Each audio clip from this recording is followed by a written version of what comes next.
Bien, moi, j'ai l'impression qu'il y a une crainte par rapport à quelques brèches qui pourraient être ouvertes, que ce soit, aussi petites soient-elles.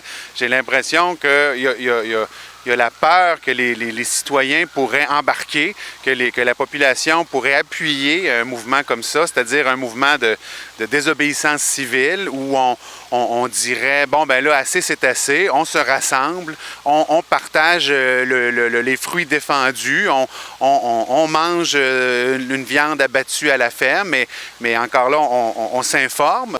Écoutez, on vient de visionner ensemble un film extraordinaire, La ferme et son état de M. Marc Séguin. L'accueil du public est quand même très, très positif. Ça doit être un facteur d'encouragement pour vous dans ce qu'on peut appeler peut-être votre combat. Pas tant d'encouragement comme de fierté de me rendre compte que quand c'est présenté au public, le public, là, les gens qui composent notre société, ben se lèvent spontanément, puis applaudissent, puis sont touchés. Pour moi, ça naît d'une fierté qui est importante. T'sais. Puis ça touche une corde aussi qui semble être de plus en plus sensible. Fait que ça fait très plaisir de voir que les gens l'ont à cœur, l'agriculture. Il y a des choses qui tardent à venir. Il y a des problèmes qui sont tellement criants. Parce que le Québec n'a toujours pas de politique agricole. Je trouve ça incroyable qu'on ne puisse pas avoir des lois qui leur permettent de pouvoir le faire de façon économiquement viable. C'est intéressant de voir un documentaire qui montrait la vie des gens passionnés qui sont sur le terrain, qui voient c'est quoi l'agriculture, mais qui voient aussi c'est quoi les obstacles que l'État peut leur imposer, que ce soit des limites de quotas pour la production de poulet, de dindons, de lait, les limites aussi pour le fromage, le lait cru.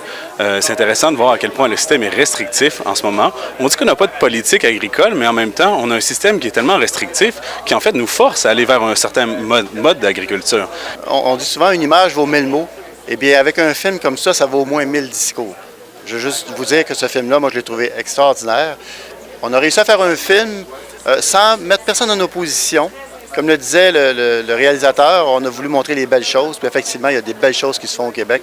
Et le film le démontre très, très bien. Est-ce qu'on peut faire plus et mieux? Oui, puis il faut faire plus et mieux. Je peux vous dire que ça prend des films comme ça pour faire réagir. Mais aussi, ça prend des citoyens qui se mobilisent. Mais j'aurais un message à leur dire. C'est qu'il faut aussi qu'ils suivent les politiciens. Il faut qu'ils les suivent, il faut qu'ils les appuient, puis il faut qu'ils les nourrissent de leurs sentiments, de leurs besoins, de leurs préoccupations. On aura beau se promener avec des films comme ça dans tout le Québec. Moi, je louange cette façon de faire. Je remercie M. Séguin d'avoir fait ça. J'ai l'impression que tout ce qu'il nous faut, c'est possiblement juste une petite brèche comme ça qui nous permet de montrer que, regarde, c'est correct, ça va bien aller, même si on mange du poulet abattu à la ferme, même si on boit un peu de lait qui vient de sortir du treillon de la chèvre, dans la mesure où on travaille avec des gens, des artisans qui sont fiers de ce qu'ils ont à offrir, qui sont transparents, dans la mesure où les gens peuvent venir voir à la ferme comment ça se passe, voir carrément l'abattage du poulet qu'ils vont acheter, puis décider en tant qu'adultes responsables d'acheter ou non le produit qu'ils ont vu devant eux se faire peler, se faire préparer.